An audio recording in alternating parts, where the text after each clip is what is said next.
Mali, cette dichotomie qu'on observe au niveau de la CEDEAO qui semble plus prendre en compte les désirs, qui prend en compte les besoins de ce qu'on appelle aujourd'hui le club des chefs d'État plutôt que les aspirations profondes du peuple. Et avec vous, justement, Mwazulu Diabanza, les djihadistes, les militaires burkinabés ont donc pris le pouvoir. On me signale que Mwazulu Diabanza n'est plus avec nous. Je vais peut-être me retourner vers Dacier de Binouté.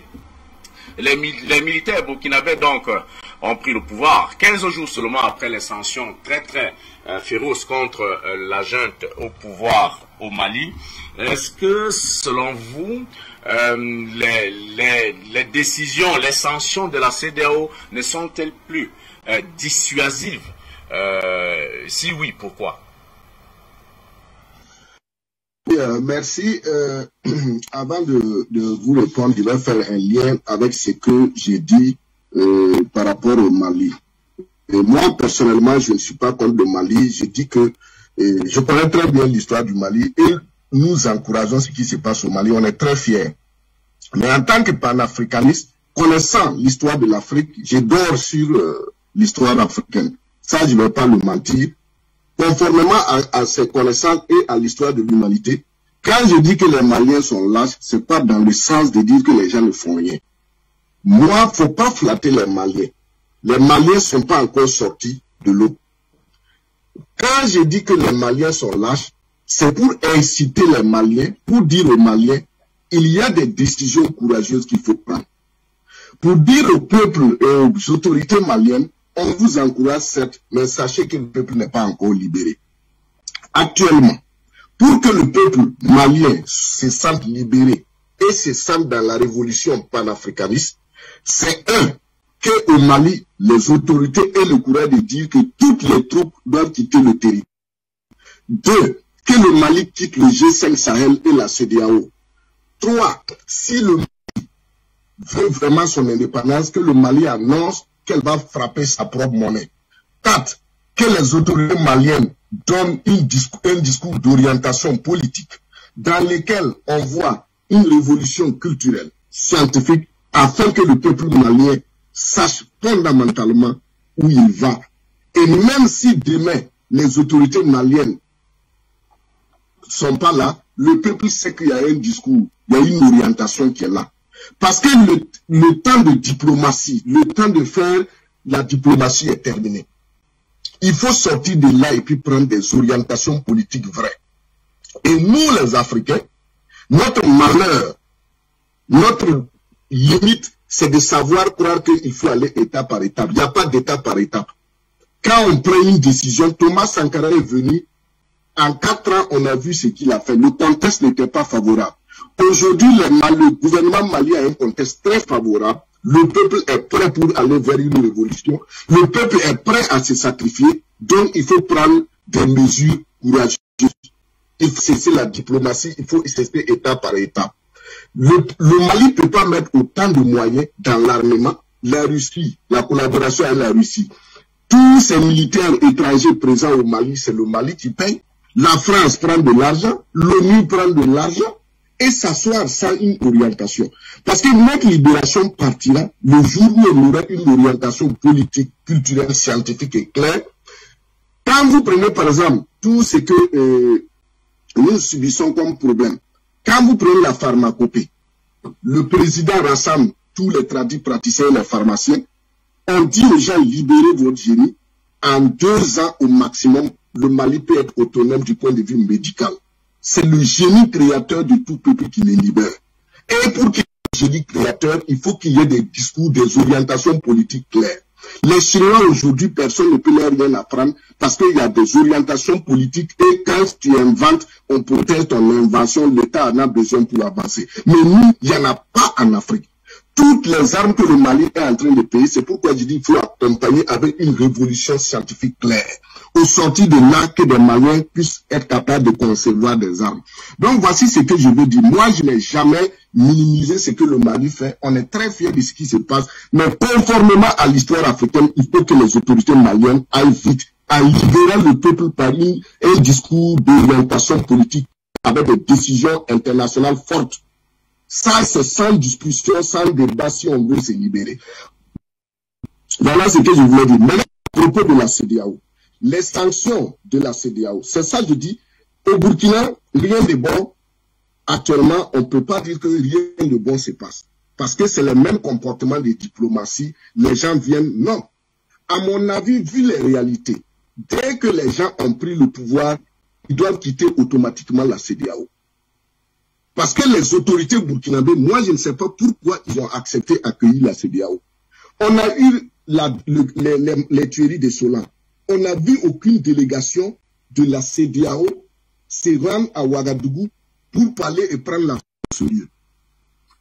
On a vu, ça avait la crise d'Inata, comme ça chauffait au Mali, qu'on a vu que la CEDEAO a fait un communiqué comme ça.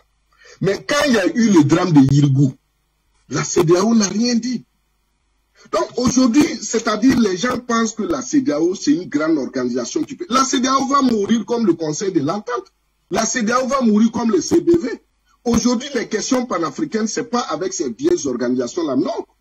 C'est ce que les Maliens sont en train de faire. Et je vous disais ici une fois qu'il faut que le Mali, l'Algérie, soient dans une union politique. Et c'est après ça, maintenant, si c'est fort, d'autres pays viendront s'allier et on aura une réorganisation. Parce que ces anciennes organisations-là, c'est déjà contrôlé. Comment aujourd'hui la CEDEAO peut se permettre de prendre des sanctions alors que la crise existe depuis combien d'années? Vous prenez le cas du Nigeria avec Boko Haram.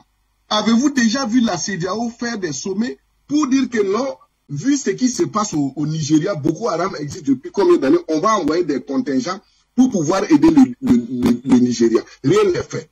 Et aujourd'hui, ce qui se passe à la CEDEAO, c'est le président ghanéen qui fait des pieds et des mains pour pouvoir orienter la CEDEAO selon ce que les Européens disent. Parce que tout simplement, vous voyez qu'on a épargné le Ghana en matière de terrorisme. Le Ghana n'est pas attaqué. Et ils savent pourquoi c'est comme ça. Et vous voyez les attaques à la frontière du Ghana, au niveau du Burkina, au niveau du Togo, au niveau du Bénin. Ça veut dire que c'est des tentacules. Et ils sont en train de venir. Et tant que le président ghanéen ne va pas arriver à influencer les décisions de la CEDEAO telles que les Occidentaux, les Européens le veulent, maintenant, vous allez voir, ils vont commencer à attaquer le Ghana. Et ça va être maintenant toute la région. Mais si la CEDEAO ne veut pas, en tout cas, disparaître, la CEDEAO doit travailler sereinement. Mais on ne peut pas parler de CEDEAO des peuples parce que dans tout ce qui se passe en Afrique, faites très attention. Il n'y a jamais eu des organisations qui ont travaillé avec le peuple. Tout se passe entre l'élite. L'élite même qui ne connaît même pas la culture et l'histoire du peuple. Et ça fait qu'aujourd'hui, l'Afrique a des difficultés. Parce qu'il y a un hiatus entre les populations, notre histoire, notre culture et notre élite. Ailleurs, en Asie, l'élite est partie de leur propre culture pour libérer leur propre peuple. Mais chez nous, on parle de nos privilèges pour revenir à la base, neutraliser le peuple. Aujourd'hui, moi, personnellement, je ne sais pas ce que la CEDEAO apporte.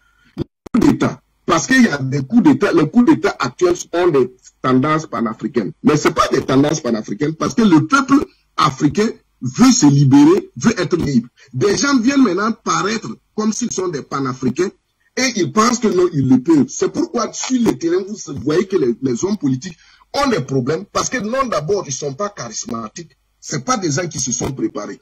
Aujourd'hui, par exemple, c'est le cas actuellement au Burkina, avec les réalités qu'on connaît, des gens arrivent, 2 semaines après, il n'y a pas de gouvernement. On vient de mettre en place une commission pour dire qu'il faut réfléchir, pour voir quelle serait la durée de la transition. Donc finalement, vous êtes venu pour faire quoi? Si en vous-même, vous n'aviez pas des choses préconçues, dès que vous arrivez, le lendemain, c'est des décisions éclairées. Et maintenant, le peuple va dire, ouais, maintenant, nous avons des panafricanistes. S'il vous plaît, je reviens à vous, Dacier. Mettez un doigt sur, sur le curseur. Le temps de prendre ces téléspectateurs qui s'impatientent. Bonsoir à vous, chers amis. Merci de votre patience. Eh bien, allez-y, c'est votre tour. On est très, très impatients de connaître votre avis. Oui, bonsoir, monsieur Frédéric Bongo. Bonsoir à tous les téléspectateurs d'Afrique Média, à vos invités. Monsieur Bongo, vous avez dit qu'il faut aborder le bilan Et quand on fait le bilan qui rejoint le débat qu'il y a sur le plateau, je vous dis, il y a un aspect comportemental. Pourquoi nous, les Africains, nous croyons que nous pouvons nous libérer par étapes? La libération se fait une seule fois. Si vous avez les chaînes aux pieds, vous prenez une tenaille, vous cassez ces chaînes et vous êtes libre. Cette histoire que nous sommes en train d'aller devant, revenir, les Lumumba l'ont commencé, les Moumié l'ont fait, les Oumiobe l'ont fait. À chaque fois, nous levons, après on s'assoit. On se lève, on s'assoit. Donc, côté comportemental, nous sommes comme des coureurs de vitesse, alors que les Européens, c'est des coureurs de fond. Ils savent que nous allons nous fatiguer, après ils vont nous dominer. Donc si nous ne faisons pas comme les Vietnamiens, si nous ne faisons pas comme les Asiatiques, ils sont dit, on va se libérer, ils sont combattus une fois pour toutes et c'est terminé.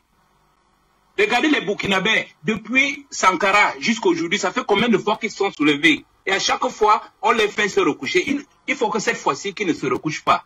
Ça, c'est le bilan sur le plan comportemental, M. Boungou. Si on regarde maintenant sur le plan stratégique, on a bien dit que la France a abandonné son plan de faire venir les Européens combattre sur notre territoire. D'ailleurs, même en RCA, l'Union européenne retire ses formateurs. Donc, ils ne sont plus dans cette option. La France, maintenant, elle est dans l'option du plan B, se replier dans ses bases de la CEMAC, du Tchad et tout, continuer à nous piller. Par contre, il y a un aspect très important que vos animateurs là ont mentionné, c'est la Russie et l'Ukraine. Les Européens se disent, si on donne l'Ukraine à la Russie va se retirer de l'Afrique. Et c'est là-dessus qu'ils sont en train de jouer. Ils se disent, si on libère le corridor autour de la Russie va sortir d'influence des Occidentaux en Afrique. C'est pour ça que nous devons faire attention. Nous ne devons pas perdre le temps. Il faut saisir ce moment que nous offrent Poutine et la Russie pour briser toutes ces chaînes-là. Si on est là à attendre, mais ces pays ont aussi leur intérêt, la Russie a ses intérêts. Si ces intérêts sont menacés, ils vont lâcher l'Afrique. Donc voilà, c'était sur le plan stratégique. Maintenant, sur le plan médiatique, je pense que nous sommes à l'égalité. Parce que la France, elle continue à faire croire que tout ne se passe qu'au Mali.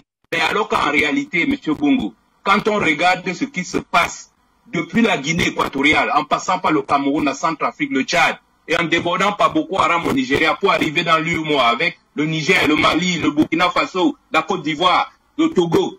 Regardez le nombre de dégâts que la France-Afrique crée chez nous. Donc, c'est pour ça que j'ai dit, sur le plan médiatique, ils ont marqué un point. Mais le deuxième point que nous avons marqué, c'est de leur faire comprendre que nous ne sommes pas des terroristes. Parce que la France fait tout pour faire croire que les Africains sont des terroristes. Et la conséquence est terrible sur le plan humain.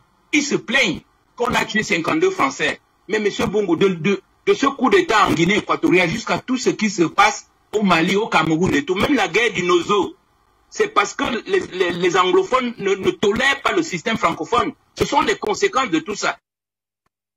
200 000 morts depuis 10 ans. Les Français viennent nous brandir 52 pauvres petites victimes françaises. Donc vous voyez bien que nous ne pouvons pas continuer à faire à faire des poussées de fièvre et nous arrêter. Il faut monter une seule fois, bouter cette France dehors une fois pour toutes. Si nous rabaissons à nouveau, ils vont revenir en changeant de braquet. Et ça va nous replonger encore dans des souffrances pendant les 50 prochaines années. Donc voilà ce que je souhaitais dire, M. Boungou, puisque vous parlez de bilan. Merci de m'avoir écouté. Ben écoutez, cher ami, c'est avec beaucoup de plaisir que nous vous avons écouté, surtout vous avez des propos assez pertinents. Merci d'avoir pris de votre temps pour nous partager cet avis-là. Un autre téléspectateur qui est déjà donc au stand. Tiens, allez-y rapidement. Quel est votre avis sur ces deux thématiques? Bonsoir, monsieur Fred. Je suis tellement content de vous revoir ce soir. C'est M. Abou depuis l'Angleterre. Je salue tous vos invités, et en particulier M. Papendon. Et j'aimerais, avec une parenthèse, dire à l'intervenant du Burkina qu'il a bien parlé, mais comme on le dit souvent au Cameroun, peut-être que sa parole a dépassé sa pensée, mais le Mali est le plus courageux de notre temps actuellement. Parmi tous les Africains, comme on le dit chez moi, En Côte d'Ivoire, il n'y a pas de garçon pour le Mali, il n'y a pas d'homme pour le Mali. Actuellement, là, c'est eux nos stars. Donc, au même pas dire qu'ils sont lâches. C'est-à-dire que, comme la langue française n'est pas sa langue, donc peut-être qu'ils se trompent un peu. Mais comme cette parenthèse-là, je salue tous les techniciens, le PDG que j'adore, tous les appelants qui sont sur la plateforme Telegram. Vous comprenez? M. Fred Mougou, le comportement était français. C'est que dans mon village, on interprète ça comme la sorcellerie. On dit le sorcier, il l'oublie vite. Mais c'est la victime qui n'oublie pas. Donc la France, en bon sorcier, ils ont oublié tout le sang africain qu'ils ont pris. Parce que quand on fait l'esclavage, c'est comme des millions d'Africains ils ont tués. Quand on fait un truc comme on appelle ça, la première guerre seulement, plus de 700 000 Africains, selon les chiffres, sont allés mourir pour eux. La deuxième guerre, plus de 600 000 Africains, selon les chiffres, maintenant c'est que c'est des millions. Tiens, comment ceux-là, aujourd'hui, des sorciers amnésiques peuvent se plaindre de 22 morts, de 52 morts. 52 morts, et ces 52 morts-là sont venus s'inviter eux-mêmes.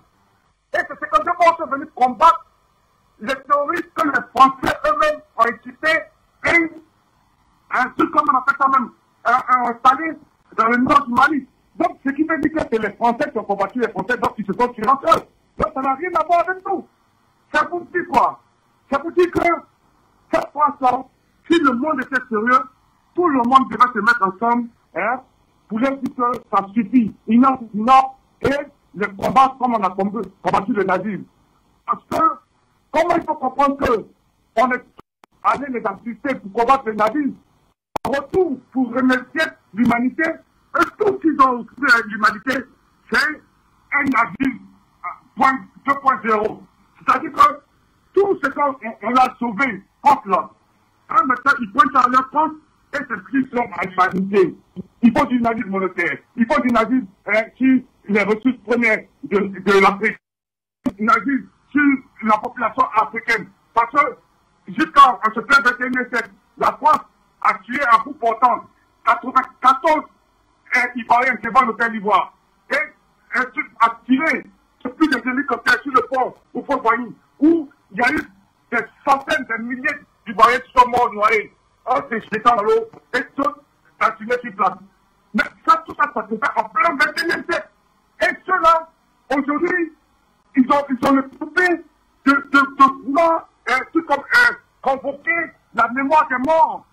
Mais si on n'est pas sorcier, ça on est Satan lui-même. Voilà, parce que c'est ce qu'ils sont. Parce que ça sont les attributs de Satan. Voilà. Donc, c'est pas possible. C'est pourquoi que nous disons que la synergie entre la diaspora et ceux qui sont restés sur la terre africaine, c'est l'unité seulement qui peut faire la force. Il faudrait qu'on s'organise réellement. Il ne faut pas qu'on dise que non, la diaspora, organisez-vous. Ceux qui sont restés sur le territoire, organisez-vous. Non. On est des deux côtés. Que ce soit la diaspora, on est déjà organisé. Tout ce qu'il y a, c'est une boîte d'énergie. Une boîte d'énergie et qu'on se donne les rôles. Mais qu'on s'organise en mettant à là où il faut les hommes qu'il faut.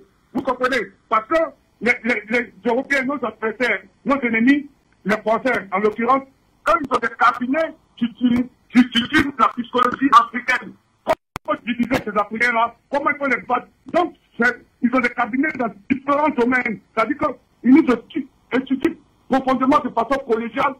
C'est pour dire que le chaos qui se passe en Afrique, c'est un chaos organisé. Donc, pour développer ce chaos-là, nous aussi, on doit s'organiser de façon collégiale et étudier en profondeur tous les enjeux et parer à ça avec la science. La science doit faire intervenir nos savants, tous nos savants, nos grands militants, nos grands panafricanistes. Il faudrait que ça soit quelque chose qui soit vraiment professionnel. Voilà ce qui peut nous écarter de cela et copier ce qui est bon comme ce que le Mali et appeler maintenant le Mali et tous ceux qui se sont approchés comme le Mali à se mettre ensemble et fédérer les forces pour pousser loin, pour encourager maintenant tous les autres pays africains qui ne sont pas encore libérés. Voilà, pour leur apporter assistance en toutes choses pour qu'on se libère. Voilà. Donc, bonne continuation. M. Abou, depuis l'Angleterre. Bye bye, Bye bye. Merci à vous, l'ami Abou d'Angleterre. Merci pour cette dense réflexion. Un autre téléspectateur au standard, me semble-t-il. Oui, bonsoir. Bonsoir à vous. Merci de votre patience. C'est bien. Allez-y, on est tout tué, on vous écoute. Oui, bonsoir, mon cher ami Fred Bougou, à Montréal depuis les États-Unis. Je voudrais remercier vos invités et tout le monde.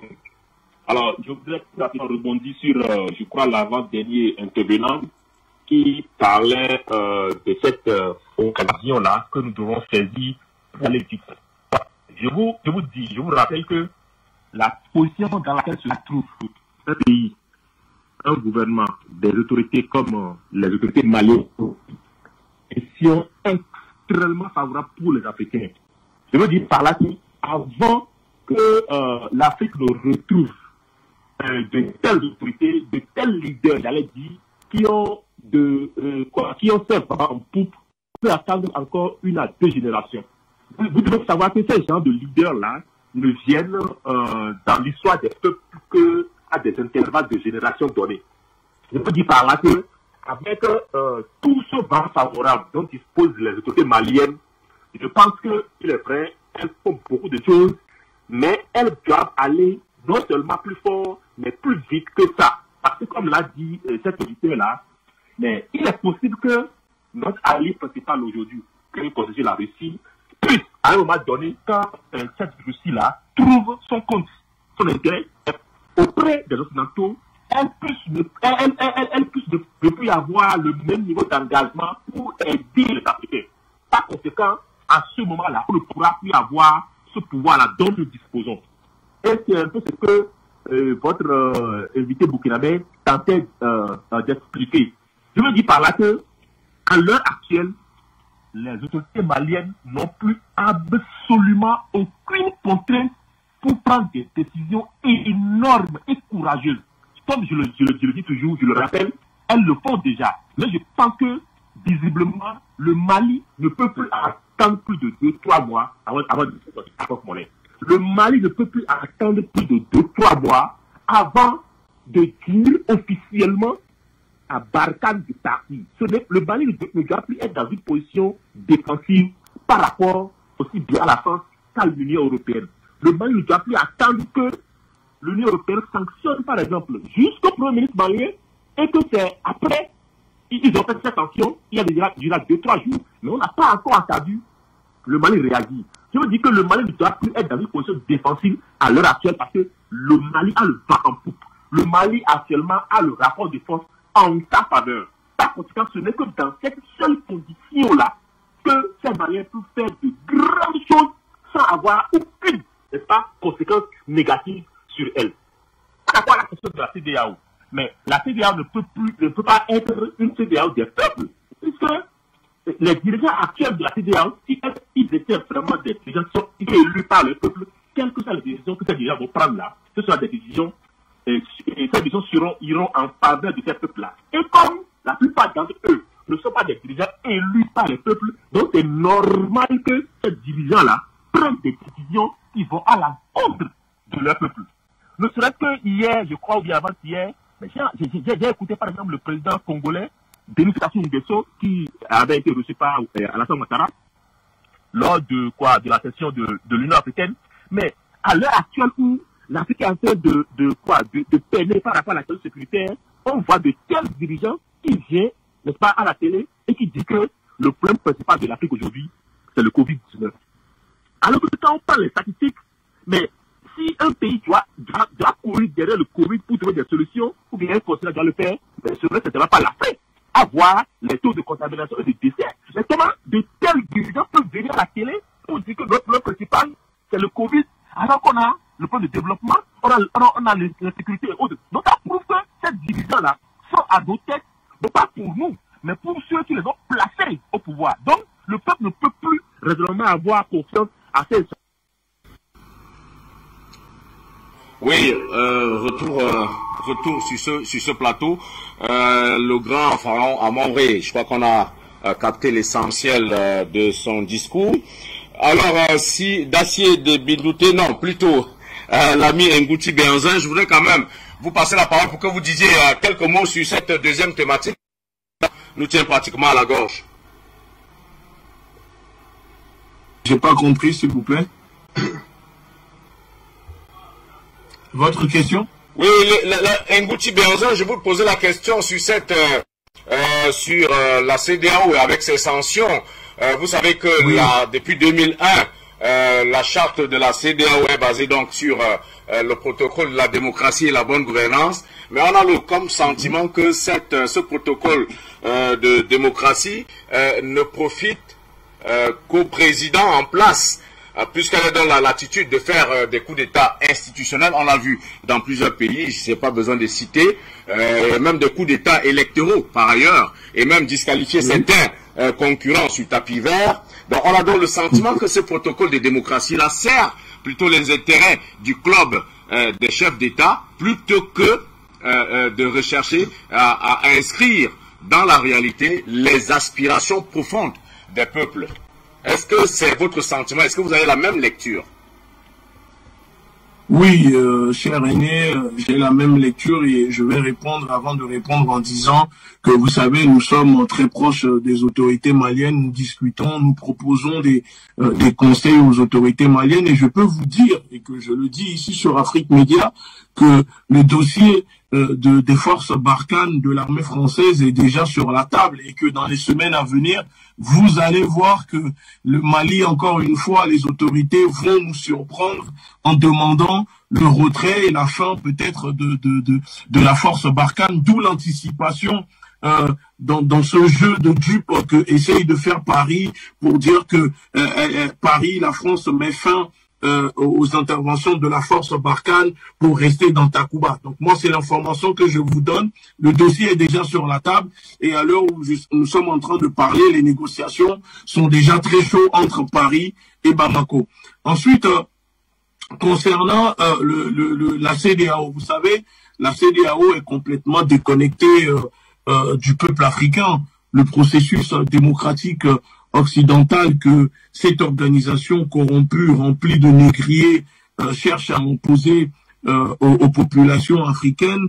On le voit que ça a échoué. Dans le cas du Mali, il est urgent que la CEDEAO puisse écouter aussi la volonté du peuple malien qui décide de donner le soutien, la confiance patriotique aux autorités maliennes pour que les autorités maliennes puissent faire un changement solide des institutions. Donc ça, la CEDEAO doit l'accepter. Si elle n'est pas capable, si elle n'a pas la capacité ou en mesure de les accompagner, alors elle peut se mettre sur le côté. Et de toute façon, si elle ne veut pas se mettre sur le côté, le peuple n'hésitera pas à les écraser. Parce que si la CEDEAO ne peut pas accompagner le Mali d'un côté parce que les autorités qui sont au pouvoir ne l'arrangent pas, alors que on voit que dans d'autres situations, elle n'hésite pas, comment dire, à se plier en quatre, à dérouler le tapis rouge parce que il y a une politique qui va dans le sens de Paris, qui plaît Paris, donc la CEDEAO se met en quatre pour les accompagner. Sur le dossier malien, il faut savoir que la CEDEAO ne doit pas entraver la volonté du peuple malien parce que le Mali veut se libérer, pas seulement le Mali, mais les populations africaines aujourd'hui ont l'envie de se libérer de l'impérialisme occidental et français, de ce système néo-féodal qui maintient au fait les pays africains dans une dépendance qui fait qu'on n'est pas libre sur le plan, on ne peut pas faire une révolution, que ce soit sanitaire, scientifique, industrielle, économique et militaire, parce que ces organisations sous-régionales ne sont pas indépendantes, sont financées et il y a une main derrière qui est la main de Paris pour contrôler tout cela. Donc, vous savez, la France, le comportement de la France à travers la CEDEAO démontre que l'impérialisme français est blessé. Et quand l'impérialisme, je me rappelle, c'est le camarade Nicolas Maduro qui me disait, vous savez, camarade, si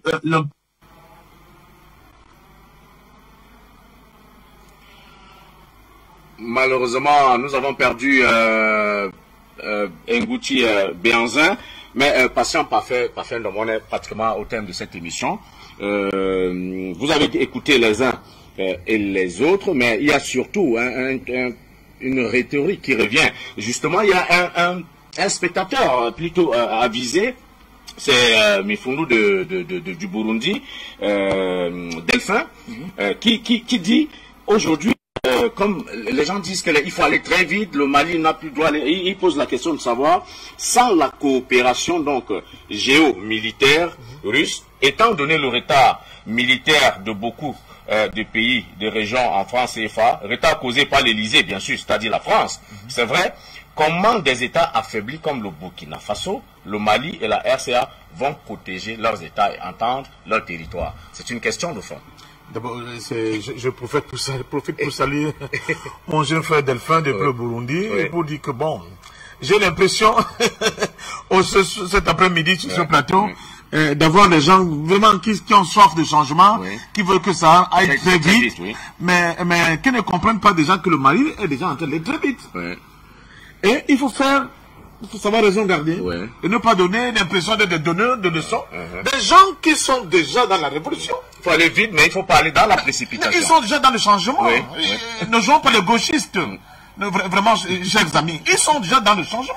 Ce n'est pas du bavardage. Ils sont dans le feu de l'action, de manière concrète. L'information que notre ami vient de nous donner. Absolument. Mais bon, moi, il y a beaucoup de choses que je ne dis pas. Mais faisons attention de penser que nous sommes plus déterminés que Choguel Maïga, Assimi Goïta et tout le peuple malien dont on a vu la détermination. Tout à fait. Ils savent ce qu'il faut faire et ils savent où ils vont. Ils ne vont pas reculer de toute façon, ils sont dos au mur. La France ne leur a pas laissé beaucoup de possibilités de jeu avec ce que la CEDEAO a fait. Donc, je pense que ce sont des processus qui est irréversible.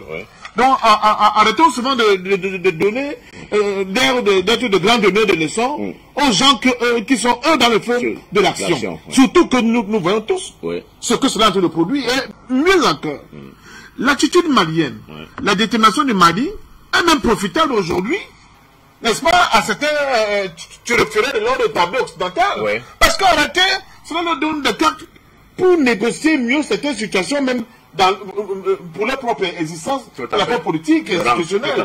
Donc, je pense que ce que le Mali et le peuple malien sont en train de faire, sans oublier ce que la RCA et tout ça. Oui, parce que j'ai vu la rencontre entre le président Touadéra à marche de sommet et le ministre malien des Affaires étrangères. Ça veut dire qu'il y a des connexions qui sont en train, et des synergies qui se mettent en place. Donc, vraiment, arrêtons de donner des leçons aux gens qui sont au chaudron, qui sont en train de se bagarrer, qui luttent, qui vont au niveau, et la diplomatie est le séculaire.